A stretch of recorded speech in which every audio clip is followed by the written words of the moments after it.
ഇനി chi square ഡിസ്ട്രിബ്യൂഷന്റെ രണ്ടാമത്തെ എയിമിലേക്കാണ് നമ്മൾ പോകുന്നത്.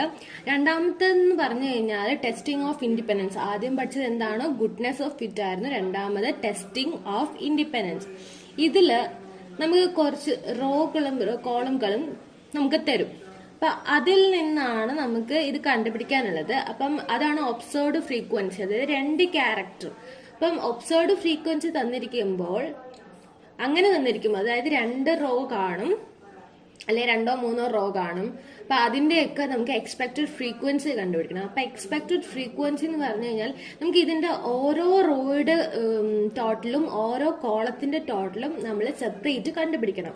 അതിനുശേഷം എക്സ്പെക്ടഡ് ഫ്രീക്വൻസി കണ്ടുപിടിക്കാൻ വേണ്ടി ഓരോന്നിന്റെ എക്സ്പെക്ടഡ് ഫ്രീക്വൻസി എങ്ങനെയാണ് കണ്ടുപിടിക്കുന്നത്? Row sum into column sum divide by total. Row sum, ആ റോയുടെ സമ്മ് ഇൻറ്റു ആ കോളത്തിന്റെ സമ്മ് ഡിവൈഡ് ബൈ ടോട്ടൽ ചെയ്യുമ്പോൾ നമുക്ക് എന്ത് കിട്ടും? ആ സെല്ലില് അല്ലെങ്കിൽ ആ ഒരു കോളത്തില്, കോളമല്ല ആ ഫസ്റ്റ് സെല്ലിലെ എന്ത് കിട്ടും? എക്സ്പെക്ടഡ് ഫ്രീക്വൻസി കിട്ടും. അപ്പൊ അങ്ങനെയാണ് നമുക്ക് എക്സ്പെക്ടഡ് ഫ്രീക്വൻസി കാണുന്നത്. അങ്ങനെ എല്ലാ വാല്യൂസിന്റെ ഒബ്സർവ്ഡ് ഫ്രീക്വൻസി ഇല്ലേ, ആ ഉള്ള എല്ലാ ഒബ്സർവ്ഡ് ഫ്രീക്വൻസിയുടെ എക്സ്പെക്ടഡ് ഫ്രീക്വൻസി നമ്മൾ കാണണം ഫസ്റ്റിലെ. അപ്പൊ ആ എക്സ്പെക്ടഡ് ഫ്രീക്വൻസി തന്നിട്ട് നമ്മൾ ഒബ്സർവ്ഡ് ഫ്രീക്വൻസി കോളമായിട്ട് എഴുതുക, എക്സ്പെക്ടഡ് ഫ്രീക്വൻസി ഒറ്റ കോളമായിട്ട് എഴുതുക. അതിനുശേഷം ഇവിടെ യൂസ് ചെയ്യുന്ന ഫംഗ്ഷൻ എന്ന് പറഞ്ഞാൽ കൈ ടെസ്റ്റ് എന്ന് പറഞ്ഞ ഫംഗ്ഷൻ ആണ്. നമ്മൾ കൈ സ്ക്വയറിനകത്ത് കൈ ഡിസ്ട്രിബ്യൂഷൻ, കൈ ഡിസ്റ്റും ചിൻവും പഠിച്ചു. കൈ ഡിസ്റ്റ് എന്തിനായിരുന്നു? പി വാല്യൂ കണ്ടുപിടിക്കാനായിരുന്നു കൈ ഡിസ്റ്റ് കണ്ടുപിടിച്ചത്. കൈ ടെസ്റ്റും പി വാല്യൂ കണ്ടുപിടിക്കാൻ തന്നെയാണ്. പക്ഷെ എന്തിന്റെ കേസാണ്? ഇൻഡിപെൻഡൻസ്, ടെസ്റ്റിംഗ് ഓഫ് ഇൻഡിപെൻഡൻസിന്റെ കേസാണ് കൈ ടെസ്റ്റ് പി വാല്യൂ കണ്ടുപിടിക്കാൻ. കൈ ഡിസ്റ്റ് എന്ന് പറഞ്ഞാൽ ഗുഡ്നെസ് ഓഫ് ഫിറ്റിന്റെ കേസിലാണ് നമുക്ക് പി വാല്യൂ കണ്ടുപിടിക്കാനുള്ളത്. അപ്പൊ ഇവിടെ കൈ ടെസ്റ്റ് ആണ്. നമ്മൾ ടി ടെസ്റ്റ് ചെയ്ത പോലെ തന്നെ ഇവിടെയും പി വാല്യൂ ആണ് കണ്ടുപിടിക്കാനുള്ളത്. കൈ ടെസ്റ്റിനകത്ത് നമ്മൾ ആക്ച്വൽ റേഞ്ച് കാണും, എക്സ്പെക്ടഡ് റേഞ്ചും കാണും. ആക്ച്വൽ റേഞ്ചിനകത്ത് ഒബ്സർവ്ഡ് ഫ്രീക്വൻസി സെലക്ട് ചെയ്ത് കൊടുക്കുക. എക്സ്പെക്ടഡ് റേഞ്ചിനകത്ത് എക്സ്പെക്ടഡ് ഫ്രീക്വൻസിയും നമ്മൾ സെലക്ട് ചെയ്ത് കൊടുക്കുക ഫംഗ്ഷൻ എടുത്തിട്ട്. അതിനുശേഷം നമുക്ക് ഒരു വാല്യൂ കിട്ടും. അത് ഓക്കെ കൊടുക്കുമ്പോൾ നമുക്കൊരു വാല്യൂ കിട്ടും. അതാണ് നമ്മുടെ പി വാല്യൂ എന്ന് പറഞ്ഞാൽ. ആ വാല്യൂ 0.05 മുകളിലാണെങ്കിൽ നമ്മൾ ഈ ഹൈപ്പോത്തസിസ് ആക്സെപ്റ്റ് ചെയ്യും, അതായത് നൾ ഹൈപ്പോത്തസിസ് ആക്സെപ്റ്റ് ചെയ്യും. 0.05 താഴെയുള്ള ഒരു വാല്യൂ നമുക്ക് കിട്ടിയതെങ്കിൽ നമ്മൾ റിജക്ട് ചെയ്യും. അപ്പൊ ഇവിടെ ഡി എഫ് നമുക്കറിയാം, രണ്ട് കോളവും റോസും കോളംസും ഉള്ള സ്ഥിതിക്ക് ഇവിടെ ഡി എഫ് എന്താണ്? n-1. n എന്ന് പറഞ്ഞാൽ റോ നമ്പർ ഓഫ് റോസും എൽ എന്ന് പറഞ്ഞാൽ നമ്പർ ഓഫ് കോളവുമാണ്. ഇവിടെ ഡി എഫിന്റെ ആവശ്യമില്ല, ഞാൻ ജസ്റ്റ് എഴുതി വെച്ചെന്നേ ഉള്ളൂ മനസ്സിലാക്കാൻ വേണ്ടി. ഇവിടെ ഡി എഫിന്റെ ആവശ്യമില്ല, നമ്മൾ കണ്ടുപിടിക്കാൻ വേണ്ട. നമ്മൾ expected observed frequency, expected frequency മാത്രം കണ്ടുപിടിച്ച് ആ കണ്ടുപിടിച്ചത് രണ്ട് കോളമായിട്ട് താഴേക്ക് എഴുതുക. അതിനുശേഷം കൈ ടെസ്റ്റ് എടുത്ത് നമ്മൾ അതിന്റെ വാല്യൂസ് സെലക്ട് ചെയ്ത് കൊടുക്കുക. അത്രേ ഉള്ളൂ ഇതിനകത്ത്. ഇത് വളരെ എളുപ്പമാണ്. അപ്പം ഇതിന്റെ ഒരു ക്വസ്റ്റ്യൻ ചെയ്യാം. ക്വസ്റ്റ്യൻ വായിക്കാം.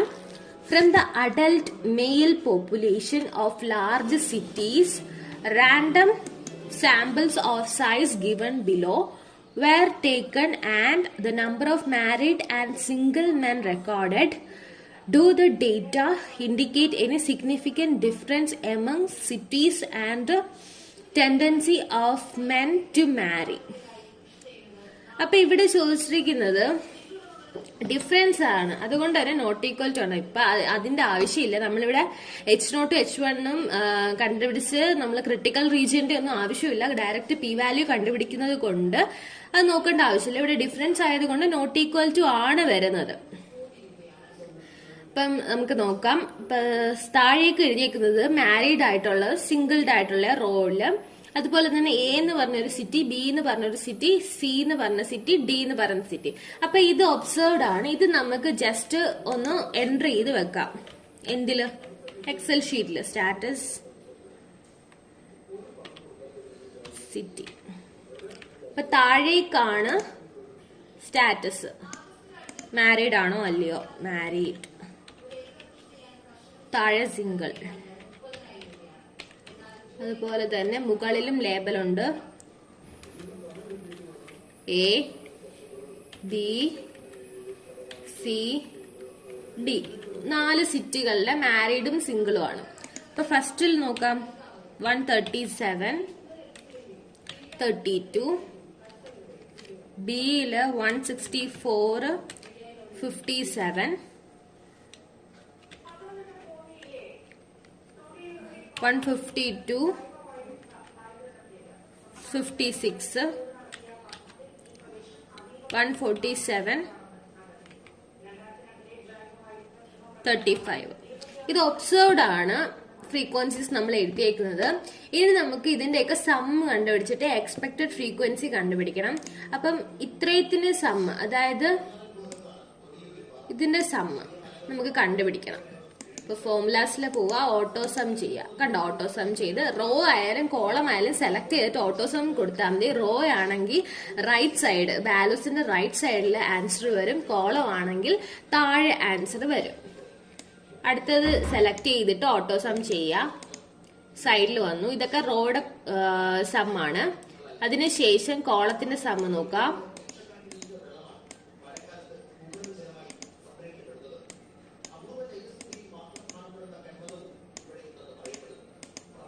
അതിനുശേഷം ഇതെല്ലാം കൂടെ കൂട്ടി നോക്കുക. ഇത് ഈ റോ. അതിനുശേഷം നമ്മൾക്ക് ടോട്ടൽ സം കണ്ടുപിടിക്കണം. ടോട്ടൽ സം കണ്ടുപിടിക്കുമ്പോൾ ഇത് നമ്മൾ ഈ കണ്ടുപിടിച്ച് ഓട്ടോ സം ചെയ്ത് വെച്ചിരിക്കുന്നത് എടുത്ത് സം ഓട്ടോ സം കൊടുത്തു കഴിഞ്ഞാൽ വരെയല്ല, അത് ഇറർ കാണിക്കും. അതുകൊണ്ട് നമ്മള് ഇപ്പൊ ഇവിടെ 600ഉം 180 ആണ്. അപ്പൊ ഇവിടെ എന്താ വരിക? 600 + 180 780 ആണ്. മറ്റേത് റഫ് കാൽക്കുലേഷൻ ചെയ്ത് നോക്കാം. ഓക്കെ, ഇപ്പൊ ഇവിടെ 100 ഉണ്ട്, 200 ഉണ്ട്, അപ്പം 500 ആയി. 600, 680 പ്ലസ് 60 ആവുമ്പോ 749. ഇതില് 221 1 740 50. അതിനുശേഷം 20 7 70 80. അവിടെയും 780 തന്നെയാണ് വരുന്നത്. റഫ് കാൽക്കുലേഷൻ ഒന്ന് ചെയ്ത് നോക്കിയാൽ മതിയാവും. അപ്പൊ ഇത്രയും ഓക്കെ ആയില്ലേ? ഇത് ഒബ്സർവ്ഡ് എഴുതി വെച്ചു. ഇനിയിപ്പോ നമുക്ക് എക്സ്പെക്റ്റഡ് കണ്ടുപിടിക്കണം. എക്സ്പെക്റ്റഡ് കണ്ടുപിടിക്കാൻ വേണ്ടി നമുക്ക് ഇങ്ങോട്ട് എഴുതാം. സ്റ്റാറ്റസ് സിറ്റി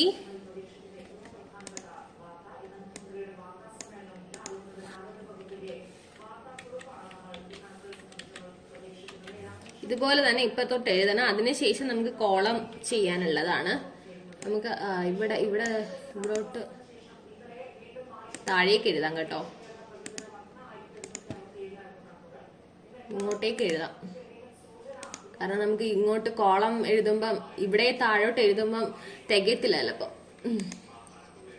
അപ്പം ഇനി married, single,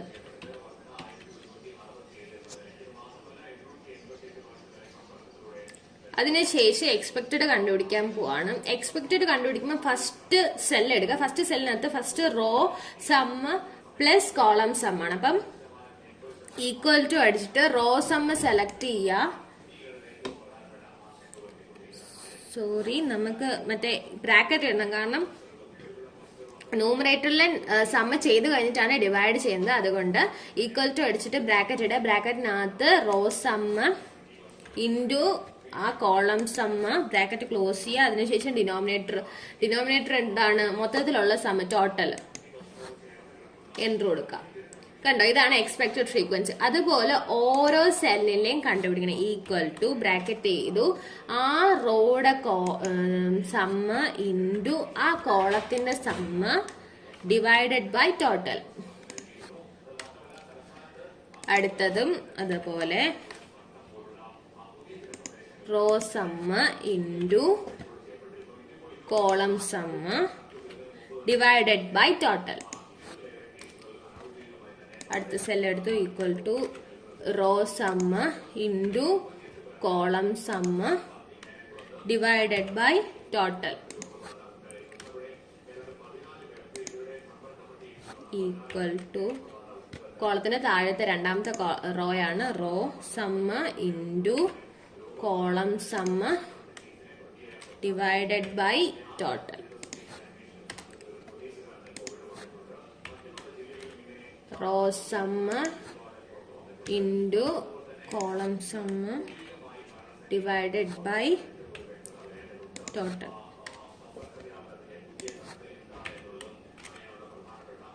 Row sum into column sum divided by total. അടുത്തത് row sum into column sum divided by total. അപ്പൊ ഇത്രയും കണ്ടുപിടിച്ചു കഴിഞ്ഞു. ഇനി ഒബ്സർവ്ഡ് ഫ്രീക്വൻസിയും എക്സ്പെക്ടഡ് ഫ്രീക്വൻസി നമുക്ക് ഇങ്ങോട്ട് എഴുതാം. ക്യാപിറ്റൽ O കൊടുത്തിട്ട് ഒബ്സർവ്ഡ് ഫ്രീക്വൻസി എഴുതാം. ഒബ്സർവ്ഡ് ഫ്രീക്വൻസി എത്രയാണ്? 137. താഴോട്ടങ്ങ് എഴുതിയാൽ 164, 152, 147. അത് കഴിഞ്ഞ് അത് നമ്മൾ ടോട്ടൽ ചെയ്ത് വെച്ചേക്കുന്നതാണ്. അടുത്ത 4 32, 57, 56, 35, 180. അപ്പൊ എത്ര വാല്യൂസ് ഉണ്ട്? 180 ഇല്ല കേട്ടോ, 180 ഇല്ല. 180 സം ചെയ്ത് വെച്ചേക്കുന്നതാണ്. അപ്പൊ തിരിഞ്ഞു പോകരുത്. അടുത്ത എക്സ്പെക്ടഡ് ഫ്രീക്വൻസി എഴുതാം. ഈ 137 എക്സ്പെക്ടഡ് ഫ്രീക്വൻസി വേണം അതിന് നേർക്ക് എഴുതാൻ. നമ്മൾ റോ വൈസ് ആണ് ആദ്യം ഫസ്റ്റ് റോ കംപ്ലീറ്റ് ചെയ്തിട്ടാണ് സെക്കൻഡ് റോ എഴുതിയത്. അതുകൊണ്ട് 137 എക്സ്പെക്ടഡ് ഫ്രീക്വൻസി എഴുതണം. 130, അടുത്ത 165ന്റെ 170, അടുത്തത് 160, അടുത്ത 140, അടുത്തത് 39, 51, 48, 42. അപ്പൊ എക്സ്പെക്ടഡ് ഫ്രീക്വൻസി എഴുതി. ഇനി അതിനുശേഷം പി വാല്യൂ നമുക്ക് കണ്ടുപിടിക്കാം. ഇങ്ങോട്ടേക്ക് എഴുതാം. പി വാല്യൂ എങ്ങനെയാ കണ്ടുപിടിക്കാൻ പറഞ്ഞിരുന്നത്? കൈ ഡിസ്റ്റ് ആണോ കൈ ടെസ്റ്റ് ആണോ? കൈ ടെസ്റ്റ് ആണ്. മോർ ഫങ്ഷണൽ സ്റ്റാറ്റിസ്റ്റിക്കിൽ പോയി കൈ ടെസ്റ്റ് എടുക്കുക. കൈ ടെസ്റ്റിനകത്ത് ആക്ച്വൽ റേഞ്ചും ഉണ്ട്, എക്സ്പെക്ടഡ് റേഞ്ചും ഉണ്ട്. അപ്പൊ ആക്ച്വൽ റേഞ്ച് സെലക്ട് ചെയ്തിട്ട് ഈ ഒബ്സർവ്ഡ് ഫ്രീക്വൻസി അത്രയും സെലക്ട് ചെയ്ത് കൊടുക്കുക. എക്സ്പെക്ടഡ് റേഞ്ച് സെലക്ട് ചെയ്തിട്ട് അതിന്റെ എക്സ്പെക്ടഡ് ഫ്രീക്വൻസി സെലക്ട് ചെയ്ത് കൊടുത്ത് ഓക്കെ കൊടുക്കാം. അപ്പൊ നമുക്ക് പി വാല്യൂ കിട്ടും. പി വാല്യൂ എന്താണ് നമുക്ക് കിട്ടിയത്? ഗ്രേറ്റർ ദാൻ ആണ്. ഗ്രേറ്റർ ദാൻ 0.05 ആണ്. അപ്പൊ ഗ്രേറ്റർ ദാൻ 0.05 ആകുമ്പോഴത്തേക്ക് നമ്മളിവിടെ ഈ ഹൈപ്പോത്തസിസ് എന്ത് ചെയ്യുക? അക്സെപ്റ്റ് ചെയ്യുക. So we accept the hypothesis. Okay, അപ്പൊ ഇത് മനസ്സിലായല്ലോ. ആദ്യം നമുക്ക് കുറച്ച് കോളം റോയും തന്നിരിക്കും, ഒബ്സർവ്ഡ് ഫ്രീക്വൻസി, അതിന്റെ റോ സമ്മും കോളം സമ്മും ടോട്ടലും കണ്ടുപിടിച്ചതിന് ശേഷം നമ്മൾ എക്സ്പെക്ടഡ് ഫ്രീക്വൻസി എഴുതാൻ നേരത്തെ എക്സ്പെക്ടഡ് ഫ്രീക്വൻസി എങ്ങനെയാ കണ്ടുപിടിക്കുന്നത്?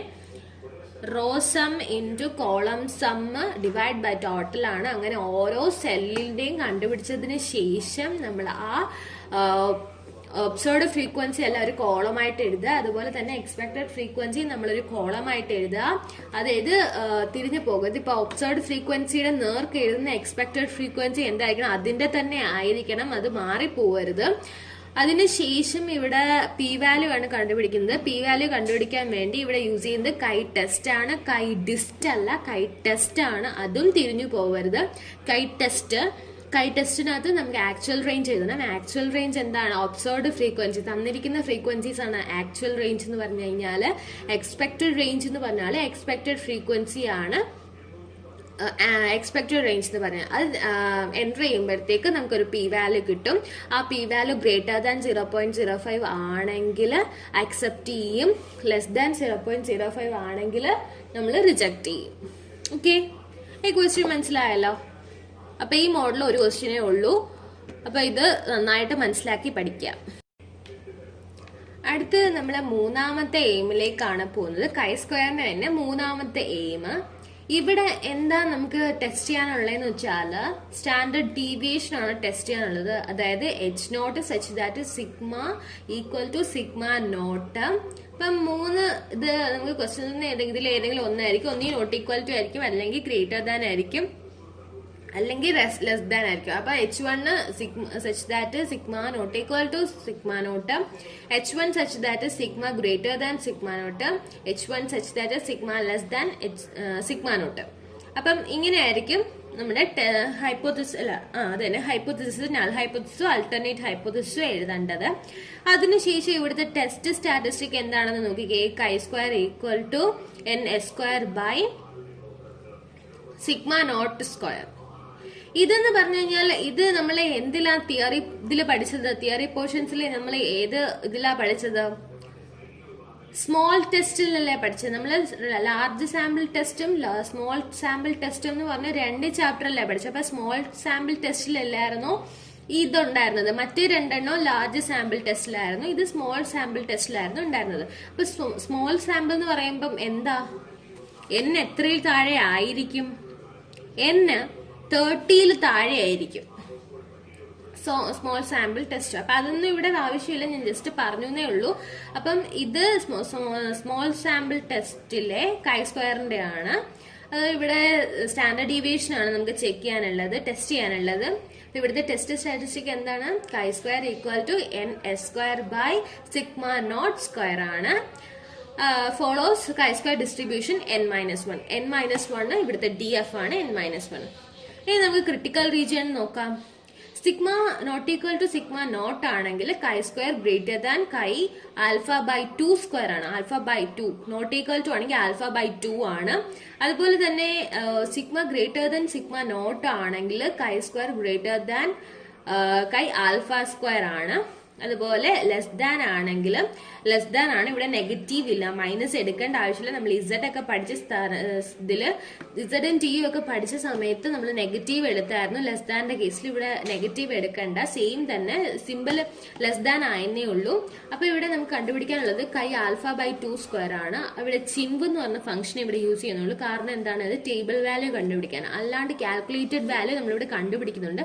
അത് ടേബിൾ വാല്യൂ വെച്ച് കമ്പയർ ചെയ്തിട്ടാണ് ഇത് അക്സെപ്റ്റ് ചെയ്യുമോ റിജക്ട് ചെയ്യുമോ എന്ന് നമ്മൾ ചെക്ക് ചെയ്യുന്നത്. അപ്പം ചിൻവ് വെച്ചിട്ടാണ് കണ്ടുപിടിക്കുന്നത്. അപ്പൊ കൈ ആൽഫ ബൈ 2 സ്ക്വയർ ആണെങ്കിൽ ചിൻവിനകത്ത് ആൽഫ ബൈ 2ന്റെ വാല്യൂ എൻ്റർ ചെയ്യണം. അതുപോലെ തന്നെ കൈ ആൽഫ സ്ക്വയർ ആണെങ്കിൽ ആൽഫയുടെ വാല്യൂ എൻ്റർ ചെയ്യണം. നെഗറ്റീവിന്റെ കാര്യം ഇല്ലാത്തത് കൊണ്ട് നെഗറ്റീവിന്റെ കാര്യം ചിന്തിക്കേണ്ട കാര്യമില്ല. അപ്പൊ DF നമുക്കറിയാലോ, n-1 ആണ് DF എന്ന് അറിയാം. അപ്പൊ ക്വസ്റ്റ്യൻ ചെയ്യുമ്പോൾ ഒന്നും കൂടി മനസ്സിലാവും. ഇത്രയും മനസ്സിലായല്ലോ ടെസ്റ്റ് സ്റ്റാറ്റിസ്റ്റിക് എന്താണെന്ന്. ക്രിട്ടിക്കൽ റീജിയൻ ഏത് വരും? നോട്ട് ഈക്വൽ ടു ആണെങ്കിൽ ഏത് വരും? കൈ square greater than chi alpha by 2 square വരും. ഗ്രേറ്റർ ദാൻ ആണെങ്കിൽ chi square greater than chi alpha square വരും. ലെസ് ദാൻ കേസ് ആണെങ്കിൽ chi square less than chi alpha square വരും. അപ്പൊ ചിൻവ് എടുക്കുമ്പോൾ കൈ ആൽഫ ബൈ 2 എടുക്കുവാണെങ്കിൽ ചിൻവിനകത്ത് ആൽഫ ബൈ 2ന്റെ വാല്യൂ എടുക്കും. കൈ ആൽഫ സ്ക്വയർ ആണെങ്കിൽ ആൽഫ തന്നെ നമുക്ക് എൻ്റർ ചെയ്യും. ഇപ്പൊ DF n-1 ആണ്. ഇത്രയും അറിഞ്ഞിരുന്നാൽ മതി. അപ്പൊ നമുക്കൊരു ക്വസ്റ്റ്യൻ ചെയ്യാം. അപ്പൊ ഒന്നും കൂടി കൂടുതലായിട്ട് മനസ്സിലാവും. ഈ ക്വസ്റ്റ്യനകത്ത് പറഞ്ഞിരിക്കുന്നത് the standard deviation of a sample of size 15 from a normal population was found to be 7. Examine whether the hypothesis that standard deviation is more than 7.6 അപ്പം കണ്ടോ ഈസ് അക്സെപ്റ്റബിൾ. അപ്പം examine whether the hypothesis that standard deviation is more than 7.6 is acceptable എന്നാണ് ചോദിച്ചിരിക്കുന്നത്. അപ്പം അതാണ് നമുക്ക് check ചെയ്യാനുള്ളത്. അതായത് സിഗ്മ നോട്ട് എന്താണ്? 7.6 ആണ്. അതുപോലെ തന്നെ സാമ്പിൾ സൈസ് തന്നിട്ടുണ്ട് 15ഉം സാമ്പിൾ സ്റ്റാൻഡേർഡ് ഡീവിയേഷനും തന്നിട്ടുണ്ട്. അതായത് S=7 തന്നിട്ടുണ്ട്. അപ്പൊ ഈ തന്നിരിക്കുന്നതല്ല നമുക്ക് ജസ്റ്റ് ഒന്ന് എടുത്തെഴുതാം. n = എന്താണ്? 15 ആണ്. അതുപോലെ തന്നെ അടുത്ത S എന്താണ്? സ്റ്റാൻഡേർഡ് ഡീവിയേഷൻ 7 ആണ്. ഇനി എന്താ തന്നിരിക്കുന്നത്? സിഗ്മ നോട്ട് ആണ് തന്നിരിക്കുന്നത്. സിഗ്മ സിമ്പലിൽ പോയിട്ട് സിഗ്മ ഇൻസേർട്ട് ചെയ്യാം. Sigma not equal to sigma എന്ന് നിങ്ങൾ സിമ്പൽ ചെയ്തില്ലെങ്കിൽ സിഗ്മ എന്ന് SIGMA സിഗ്മ എന്ന് എഴുതി 0 കൊടുത്താൽ മതി. അപ്പൊ സിഗ്മ നോട്ട് ഈക്വൽ ടു എത്രയാണ്? 7.6. ഇവിടെ നമുക്ക് ഹൈപ്പോത്തസിസ് എഴുതാനുണ്ട്.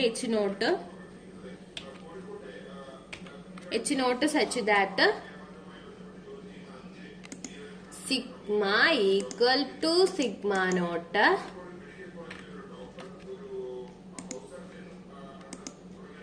ഗ്രീക്ക് ആൻഡ് കോപ്റ്റിക്കിൽ തന്നെ കിടപ്പുണ്ട് കേട്ടോ സിഗ്മ നോട്ട്. അടുത്തത് എന്താണ്? H1 എന്താണ്? ഗ്രേറ്റർ ദാൻ കേസ് ആണ്. H1 such that sigma greater than sigma naught ആണ്.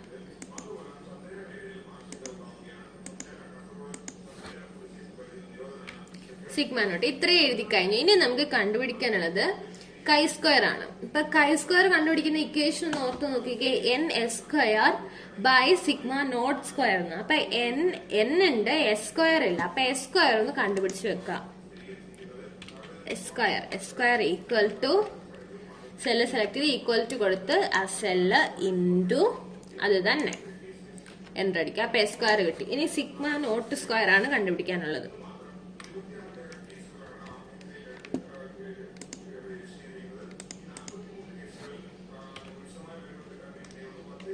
Sigma naught square equal to അടിക്കുക ഇൻറ്റു 7.6 എൻ്റർ എടുക്കുക. അപ്പൊ സിഗ്മ നോട്ട് സ്ക്വയറും കിട്ടി, എസ് സ്ക്വയറും കിട്ടി. എന്ന് നമുക്ക് സുഖമായിട്ട് എന്ത് കണ്ടുപിടിക്കാം? കൈ സ്ക്വയർ കണ്ടുപിടിക്കാം. അപ്പൊ കൈ സ്ക്വയറും ഇവിടെ കിടപ്പുണ്ട്, ക്രീക്ക് ആൻഡ് കോപ്റ്റിക്ക് തന്നെയാണ്. Chi square equal to N S square by sigma not square ആണ്. അപ്പം ഈക്വൽ ടു അടിച്ച് റിസൾട്ട് മാത്രം മതിയായത് കൊണ്ട് ന്യൂമറേറ്ററും എൻ എസ് സ്ക്വയർ ചെയ്തിട്ടാണ് നമുക്ക് സിഗ്മ നോട്ട് സ്ക്വയർ ചെയ്യേണ്ടത്. അപ്പൊ ബ്രാക്കറ്റ് കൊണ്ട് സെപ്പറേറ്റ് ചെയ്യണം. എൻ സെലക്ട് ചെയ്യുക into S square divided by sigma not square. അപ്പം എൻ്റർ അടിക്കാം. അപ്പൊ കൈ സ്ക്വയർ കിട്ടിക്കഴിഞ്ഞു. ഇനി എന്താ നമുക്ക് വേണ്ടത്? ഇവിടെ ഗ്രേറ്റർ ദാൻ സൈൻ ആണ്. അപ്പൊ ഗ്രേറ്റർ ദാൻ സൈൻ ആയത് കൊണ്ട് നമുക്ക് എന്താ വേണ്ടത്? ചെക്ക് ചെയ്യാനുള്ള ക്രിട്ടിക്കൽ റീജിയൻ കൈ square greater than chi alpha square ആണ് നമുക്ക് ചെക്ക് ചെയ്യാനുള്ളത്. അപ്പം കൈ ആൽഫ സ്ക്വയർ നമുക്ക് കണ്ടുപിടിക്കാം. കൈ ആൽഫ സ്ക്വയർ കണ്ടുപിടിക്കുന്നതിന് മുമ്പ് വേറൊരു കാര്യം ചെയ്യണം. ആൽഫ എഴുതണം. നമുക്ക് എഴുതാം കൈ ആൽഫ സ്ക്വയർ എന്ന്. ഇത് കൊടുത്തതിന് ശേഷം നമുക്ക് എഴുതാമേ. ആൽഫ ഇവിടോട്ട് എഴുതാം. Alpha question തന്നിട്ടുണ്ടോ? ക്വസ്റ്റ്യന് തന്നിട്ടില്ല. അപ്പൊ ക്വസ്റ്റ്യന് തന്നിട്ടില്ലാത്ത സ്ഥിതിക്ക് നമ്മൾ എന്താ ചെയ്യേണ്ടത്? 5% ആണ് കണ്ടുപിടിക്കേണ്ടത്. ക്വസ്റ്റ്യന് തന്നിട്ടില്ലെങ്കിൽ അപ്പൊ 5% ആകുമ്പോൾ 5/100. 5/100 ആവുമ്പം 0.05 ആൽഫ കിട്ടി. അപ്പൊ ഇവിടെ കൈ ആൽഫ സ്ക്വയർ ആയതുകൊണ്ട് നമുക്ക് ചിൻവ് എന്ന് പറഞ്ഞ ഫംഗ്ഷൻ ആ ടേബിൾ വാല്യൂ കണ്ടുപിടിക്കുന്നത് ചിൻവിലാണ്.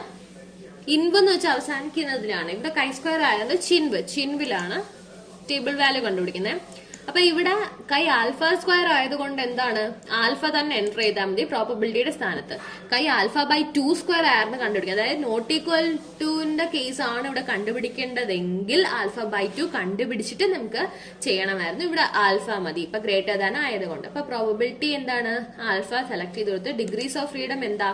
n-1 ആ. n 15 ആ. അപ്പം n-1 ആകുമ്പോഴത്തേക്ക് 14 ആണ്. ഡിഗ്രീസ് ഓഫ് ഫ്രീഡം എഴുതാൻ വിട്ടുപോയതാണ്. അപ്പൊ ഇങ്ങോട്ട് അപ്പൊ കൈ ആൽഫ സ്ക്വയർ എഴുതി കഴിഞ്ഞു. ഡി എഫ് ഒന്ന് എൻട്രി ചെയ്ത് വെച്ചേക്കുക, മറന്നു അഥവാ ചോദിച്ചാലോ. ഇപ്പൊ ഡി എഫ് എൻട്രി ചെയ്ത് വെക്കാം. അപ്പം ഇത് മനസ്സിലായല്ലോ. അതിനുശേഷം നമുക്ക് ക്രിട്ടിക്കൽ റീജിയൻ കമ്പയർ ചെയ്യാനുണ്ട്.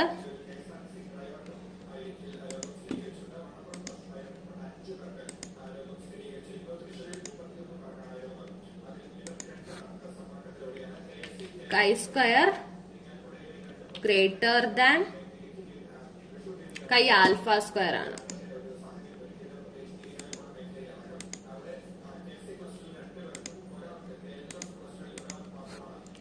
കൈ ആൽഫ സ്ക്വയർ ആണ് നമുക്ക് കണ്ടുപിടിക്കാനുള്ളത്. ഓക്കെ, കണ്ടുപിടിക്കാം. നമുക്ക് ഇത് ചെക്ക് ചെയ്യാം. സെല്ല് സെലക്ട് ചെയ്യുക, ഈക്വൽ ടു കൊടുക്കുക. അതിനുശേഷം കൈ സ്ക്വയറിനെ സെലക്ട് ചെയ്ത് ഗ്രേറ്റർ ദാൻ സൈൻ കൊടുക്കുക. അതിനുശേഷം കൈ ആൽഫ സ്ക്വയർ സെലക്ട് ചെയ്യുക. അപ്പൊ ഫോൾസ് ആണ്. അപ്പൊ ഈ കണ്ടീഷൻ ഇവിടെ ഹോൾഡ് ചെയ്യുന്നില്ല എന്നാണ്. അപ്പൊ ഇപ്പം ഈ കണ്ടീഷൻ ഇവിടെ ഹോൾഡ് ചെയ്യുന്നില്ലെങ്കിൽ നമുക്ക് എന്താണ് എഴുതാനുള്ളത്? So we accept the hypothesis.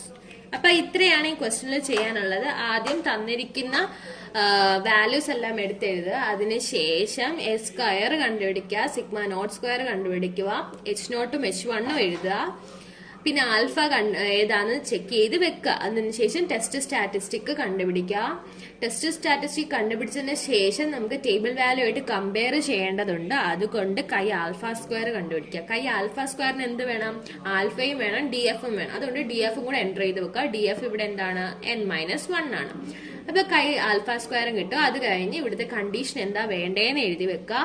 അതിനുശേഷം അതിന്റെ റൈറ്റിലുള്ള സെല്ലിലേക്ക് സെലക്ട് ചെയ്തിട്ട് അത് ട്രൂ ആണോ ഫോൾസ് ആണോ, അപ്പൊ ആ കണ്ടീഷൻ അവിടെ ഹോൾഡ് ചെയ്യുന്നുണ്ടോ ഇല്ലയോ എന്ന് നമ്മളൊന്ന് ചെക്ക് ചെയ്ത് നോക്കുക. അവിടെ ട്രൂ ആണോ വരുന്നതെങ്കിൽ നമ്മൾ റിജക്ട് ചെയ്യും, ഫോൾസ് ആ വരുന്നതെങ്കിൽ ആക്സെപ്റ്റ് ചെയ്യും. അതായത് ട്രൂ വരുമ്പോൾ ആ കണ്ടീഷൻ അവിടെ ഹോൾഡ് ചെയ്യുന്നുണ്ടെന്നാണ്, അപ്പൊ നമ്മൾ റിജക്ട് ചെയ്യും. ആ കണ്ടീഷൻ അവിടെ ഹോൾഡ് ചെയ്യുന്നില്ലെങ്കിൽ നമ്മൾ ആക്സെപ്റ്റ് ചെയ്യും. അപ്പൊ ഇങ്ങനെയാണ് എഴുതേണ്ടത്. അപ്പൊ ഇവിടെ ഫോൾസ് ആണ് വന്നത്, അതുകൊണ്ട് നമ്മൾ ആക്സെപ്റ്റ് ചെയ്യുകയാണ് ചെയ്തത്. ഓക്കെ, ഈ ക്വസ്റ്റ്യൻ മനസ്സിലായല്ലോ. അടുത്ത ക്വസ്റ്റ്യൻ നേരത്തെ ചെയ്ത ക്വസ്റ്റ്യനേക്കാളും ഇച്ചിരി കൂടെ ഡിഫറെന്റ് ആണ്. നമുക്ക് നോക്കാം. The following figures give price in rupees of a certain commodity in a sample of shops. Examine whether the standard deviation of prices is 0.3. ഇവിടെ കമ്പയർ ചെയ്യേണ്ട വാല്യൂ തന്നിട്ടുണ്ട്. അതായത് സിഗ്മ നോട്ട് ടെസ്റ്റ് ചെയ്യേണ്ട വാല്യൂ തന്നിട്ടുണ്ട് direct. അതായത് ആ standard deviation എത്രയാണ്? 0.3 sigma naught. അതുപോലെ തന്നെ ഇവിടെ കുറെ വാല്യൂസ് തന്നിട്ടുണ്ട്. അപ്പൊ ആ വാല്യൂസ് എക്സസ് ആണ് തന്നിരിക്കുന്നത്. എക്സ് തന്നേക്കുന്ന സ്ഥിതിക്ക് നമ്മൾ എക്സ് കണ്ടുപിടിക്കണം. അതിൽ നിന്നും എന്ത് കണ്ടുപിടിക്കണം? അതിന് ടോട്ടലൊക്കെ കണ്ടുപിടിച്ച് മീൻ കണ്ടുപിടിച്ച് വെക്കണം. എസ് സ്ക്വയർ നമ്മൾ സ്വയം കണ്ടുപിടിക്കണം. എസ് സ്ക്വയർ കണ്ടുപിടിക്കാനുള്ള ഇക്വേഷൻ എന്തായിരുന്നു? Summation of X square by N minus summation of x by n the whole square. അപ്പൊ summation of x by n the whole square എന്ന് പറയുമ്പോൾ summation of x by n എന്താണ്? മീനാണ്. അപ്പൊ മീൻ കണ്ടുപിടിക്കുക. അതിനുശേഷം എക്സ് സ്ക്വയർ എന്ന് പറഞ്ഞ കോളം പ്രിപ്പയർ ചെയ്യുക. അതിന്റെ ടോട്ടലും കൂടെ സമ്മേഷൻ ചെയ്ത് വെക്കുക. അതിനുശേഷം എസ് സ്ക്വയറിന്റെ ഇക്വേഷൻ എഴുതി എസ് സ്ക്വയർ കണ്ടുപിടിക്കാം. അത്രയും നമുക്ക് ചെയ്യാം. ഇപ്പൊ എക്സ് എന്ന് എഴുതി നമുക്ക് എക്സിന്റെ വാല്യൂസ് എൻ്റർ ചെയ്യാം.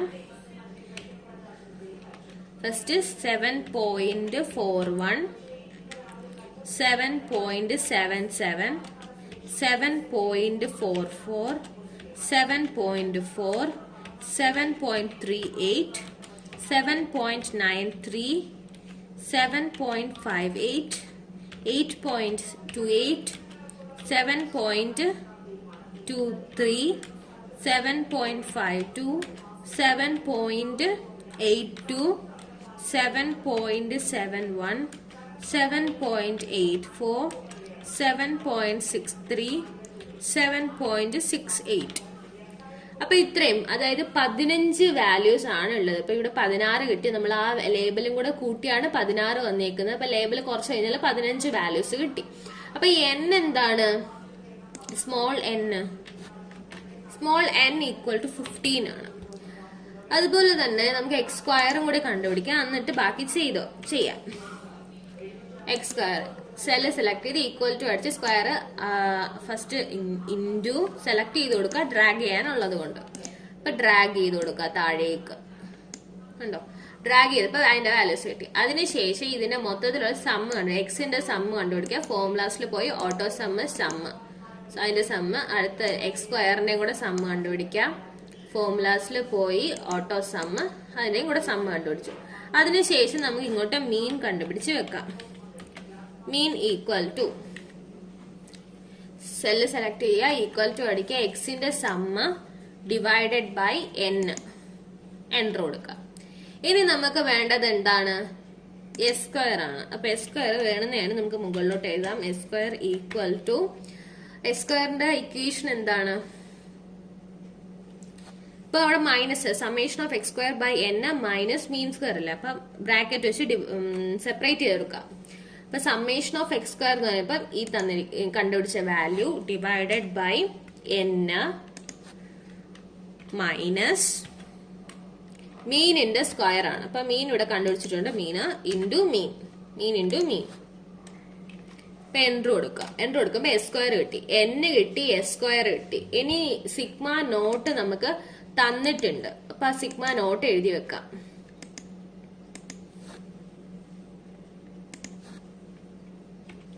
സിഗ്മ നോട്ട് ഈക്വൽ ടു എന്താ 0.3 ആണ് വാല്യൂ. അപ്പൊ സിഗ്മ നോട്ട് വന്നിട്ടുണ്ട്. ഇനിയിപ്പോ നമുക്ക് എന്താ വേണ്ടത്? സിഗ്മ നോട്ട് സ്ക്വയർ വേണം. ഇക്വേഷനിൽ എന്തുണ്ട്? സിഗ്മ നോട്ട് സ്ക്വയർ ഉണ്ട്. അപ്പൊ സിഗ്മ നോട്ട് സ്ക്വയർ കണ്ടുപിടിക്കാം.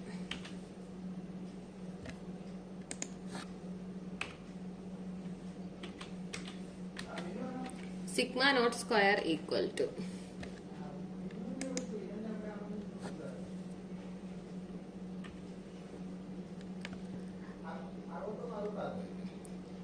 Into sigma naught into sigma naught enter ചെയ്യാം. അപ്പൊ സിഗ്മ നോട്ട് സ്ക്വയറും കിട്ടിക്കഴിഞ്ഞു. അതിനുശേഷം നമുക്ക് എന്ത് വേണം? കൈ സ്ക്വയർ വേണം. കൈ സെലക്ട് ചെയ്ത് ഇൻസേർട്ട് ചെയ്യുക, ക്ലോസ് കൊടുക്കുക. അപ്പം കൈ സ്ക്വയർ ഈക്വൽ ടു, അപ്പൊ കൈ സ്ക്വയറിന്റെ ഇക്വേഷൻ എന്താണ്? N S square by sigma not square. അപ്പം സെല്ല് സെലക്ട് ചെയ്ത് ഈക്വൽ ടു അടിച്ച് n സെലക്ട് ചെയ്യുക, into S square divided by sigma not square enter അടിക്കുക. അപ്പൊ എന്ത് കിട്ടി? നമുക്ക് കൈ സ്ക്വയറും കിട്ടി. ഇനി നമുക്ക് എന്താ വേണ്ടേ? കമ്പയർ ചെയ്യണം.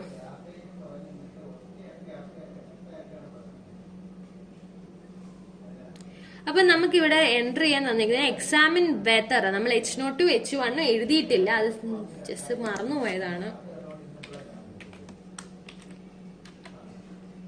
H0 നമ്മള് ഈക്വൽ ടു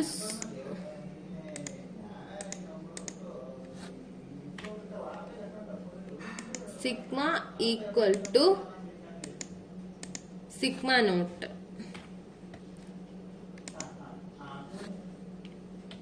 H1.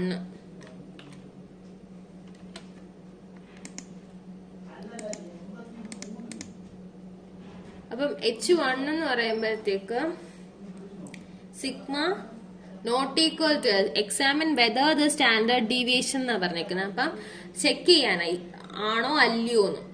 അപ്പം നോട്ട് ഈക്വൽ ടു ആണ് ഇവിടെ വരിക. അപ്പൊ സിമ്പിൾ എടുക്കുക, not equal to sigma nought. Sigma nought 0.3 എഴുതിയാലും മതിയാവും കേട്ടോ, കുഴപ്പമില്ല. അപ്പം ഇവിടെ നോട്ട് ഈക്വൽ ടു വന്നത് കൊണ്ട് നമുക്ക് എന്താ ഇവിടെ കണ്ടുപിടിക്കാനുള്ളത്? കൈ ആൽഫ ബൈ 2 സ്ക്വയർ ആണ്. അപ്പൊ ആൽഫ എഴുതാം.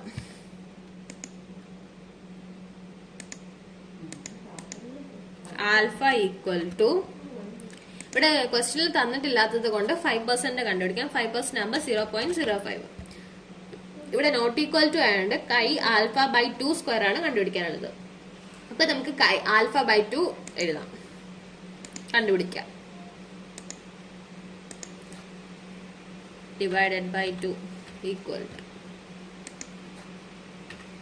ആൽഫ സെലക്ട് ചെയ്യുക, ഡിവൈഡഡ് ബൈ 2. അപ്പം ആൽഫ ബൈ 2ഉം സെലക്ട് ചെയ്തു. അതിനുശേഷം കൈ ആൽഫ ബൈ 2 കണ്ടുപിടിക്കാം.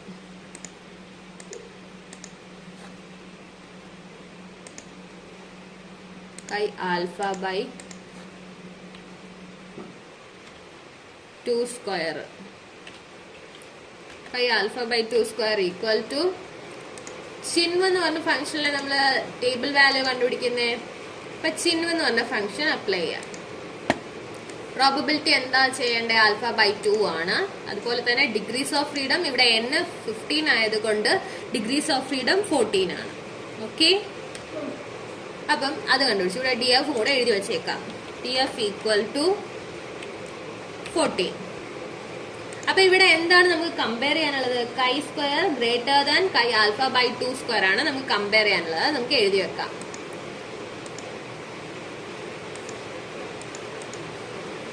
കൈ square greater than chi alpha square,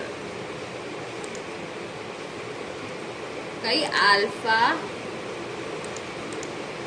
by 2 square. അപ്പൊ അതൊന്ന് ചെക്ക് ചെയ്ത് നോക്കാം, ഇവിടെ ഹോൾഡ് ചെയ്യുന്നുണ്ടോ ഇല്ലയോ എന്ന്. അടുത്തുള്ള സെൽ എടുക്കുക, ഈക്വൽ ടു അടിക്കുക, കൈ സ്ക്വയറിന്റെ വാല്യൂ സെലക്ട് ചെയ്ത് ഗ്രേറ്റർ ദാൻ കൊടുക്കുക, കൈ ആൽഫ ബൈ 2 സ്ക്വയറിന്റെ വാല്യൂ സെലക്ട് ചെയ്യുക, ഓക്കെ കൊടുക്കുക. അപ്പൊ ഫോൾസ് ആണ് കിട്ടിയത്. അപ്പൊ ഫോൾസ് ആയതുകൊണ്ട് ഇവിടെ എന്ത് ചെയ്യുന്നു? So we accept the hypothesis. നമ്മൾ ഈ ഹൈപ്പോത്തസിസ് എന്ത് ചെയ്തു? ആക്സെപ്റ്റ് ചെയ്തു.